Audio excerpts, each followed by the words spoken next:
Assalamualaikum. Oke, gimana kabarnya anak-anak? Baik, alhamdulillah ya. Ya. Oke, beri doa dulu ya, doa. Oke, udah selesai. Gimana? Hadir semua? Apa ada yang tidak hadir? Hadir semua. Ya. Oke, anak-anak, ibu di sini akan menjelaskan tentang teks eksplanasi. Apa sih teks eksplanasi itu? Nah, jadi menurut KBBI, teks eksplanasi adalah teks menjelaskan atau paparan atau penjelasan lah gitu. Jadi teks eksplanasi adalah teks yang menjelaskan sesuatu yang ada di alam atau pengetahuan, fenomena, bencana. Jadi teks eksplanasi itu adalah sebuah teks yang menjelaskan tentang keadaan di alam, pengetahuan gitu, atau fenomena bencana. Nah, itu adalah pengertiannya. Yang kedua yaitu tujuan. Apa sih tujuan teks eksplanasi itu? Untuk menjelaskan secara jelas mengenai proses yang terjadi pada suatu fenomena. Jadi itu untuk menjelaskan sebuah fenomena yang ada di sekitar kita begitu, atau misalkan tentang bencana gitu. Jadi harus diperjelas begitu. Yang ketiga itu ciri-ciri. Apa sih ciri-cirinya? Itu ada 4 ciri-ciri teks eksplanasi itu.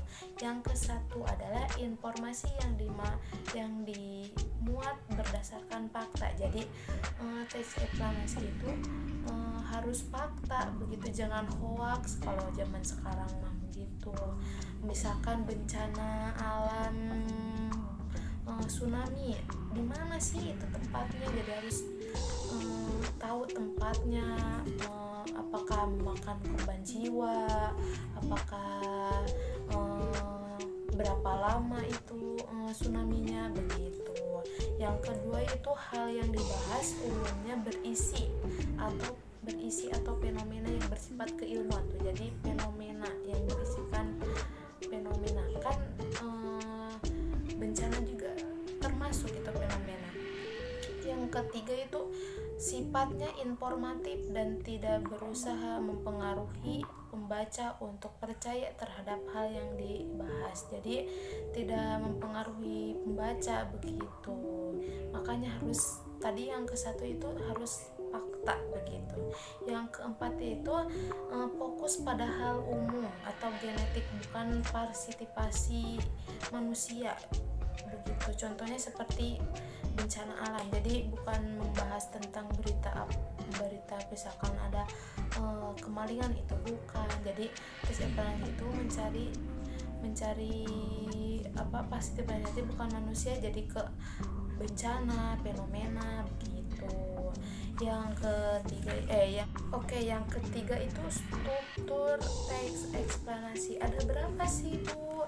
Nah, struktur teks eksplanasi itu ada 3. Yang ke-1 itu pernyataan umum.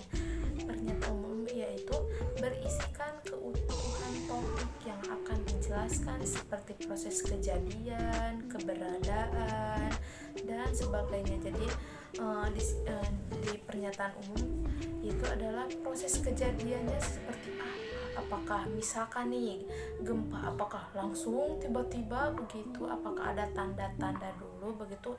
Terus keberadaannya di mana misalkan gempa itu, apakah di Majalengka, apakah di Jakarta, apakah di Ciamis begitu. Yang kedua itu isi penjabaran proses kenapa peristiwa itu terjadi. Biasanya penjelas bisa terdiri dari beberapa paragraf. Jadi isi itu terdiri beberapa paragraf begitu. Misalkan kejadiannya bukan kejadian, jadi isinya itu penjelasan dari sebuah bencana begitu, apa aja lah fenomena begitu. Terus penutup. Yang ketiga itu adalah penutup.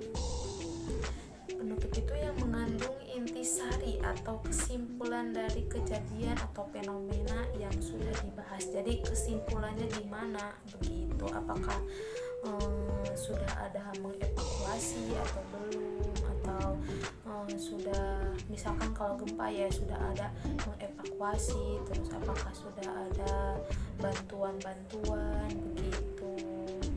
Oke anak-anak, sekian dari ibu. Wabillahi taufiq walhidayah. Wassalamualaikum warahmatullahi wabarakatuh.